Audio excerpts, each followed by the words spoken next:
रोआई के अंगूर में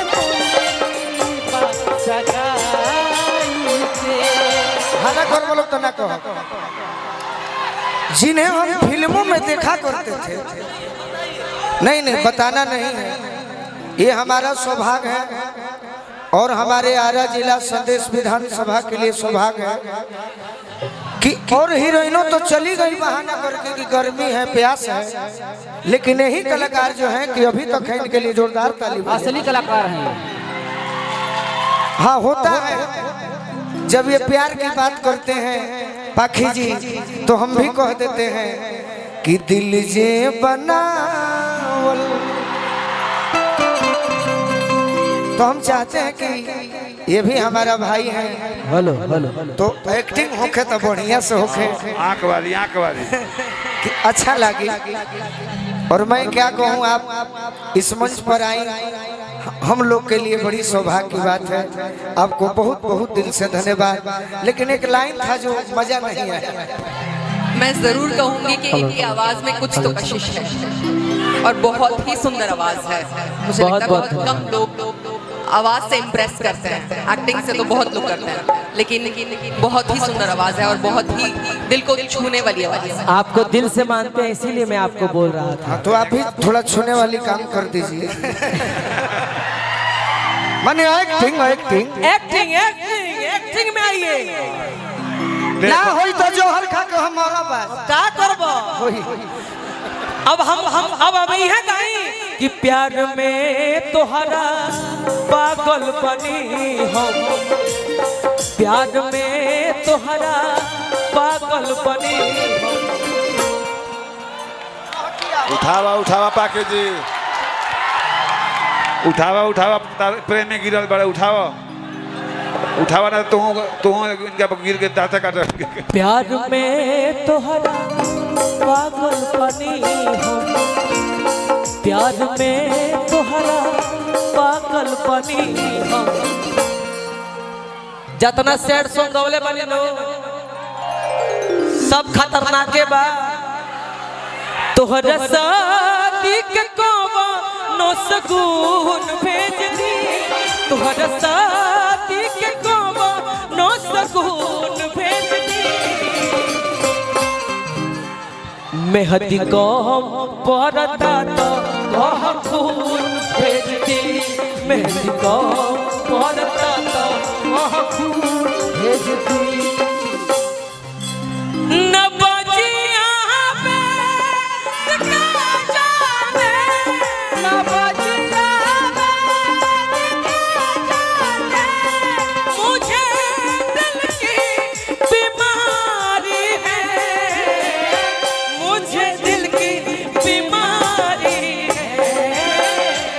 मुझे दिल की बीमारी है, मुझे दिल की बीमारी है, मुझे दिल की।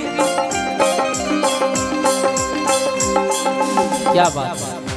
अब का मतलब बाए हरवाई के, अब का मतलब बाए हरवाई।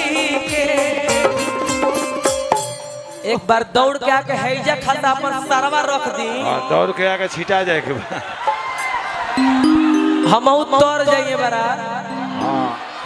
हम तो देख। अब का मतलब बाए हरवाई के, अब का मतलब बाए हरवाई के। अंगूरी में मुनरी बसगाई, अब का मतलब बाए हरवाई के। रतन चाचा आप हाथ फैला के रखिएगा, हम आ रहे हैं। ए पाखी जी, या तो इनके दिल पर अपना सर रख दीजिए तो आपके आप हाथ फैला के रखिए। आप बाकी है कि नहीं? आप अमर हैं, अमर। आपका जगह कोई नहीं ले सकता है महाराज। विशाल भाई, हाँ, वो तारा दिल अपन सर देखे रखा तो उनका दिल पर तू जाकर सर रख दे। हम वह तो रखे जाते नहीं। अब का मतलब बहरोई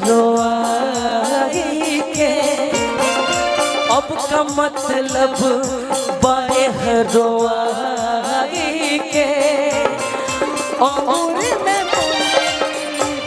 सगाई के, अब का मतलब बहरोई के, और में